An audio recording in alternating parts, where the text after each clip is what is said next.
If students don't have skills in literacy, they won't be successful in any of their subject areas. Here in Dr. Martin's content area literacy class, we put together a couple strategies that can be used because if they don't, things like this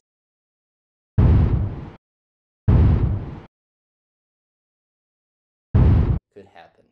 Reading aloud with students or with students in groups can be a great way to help students with literacy. If hearing the words that are said properly to them can help them to remember and say the words properly themselves.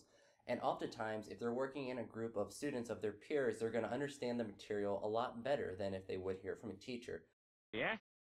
But that isn't the only strategy. You're able to do other things like phonics and decoding, breaking down words to help students understand the different parts of the words, the different sounds, the different syllables, and what all goes into that.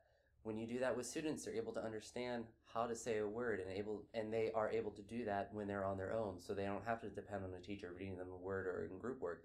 They can work by themselves and be more independent with their learning and their reading and literacy. And these strategies are only scratching the surface. There are many different methodologies that can be used to help with literacy.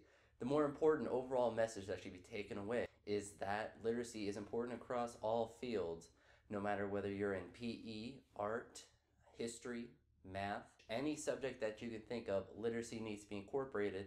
And these couple of strategies can be a great way to incorporate those strategies into your content area. Yeah?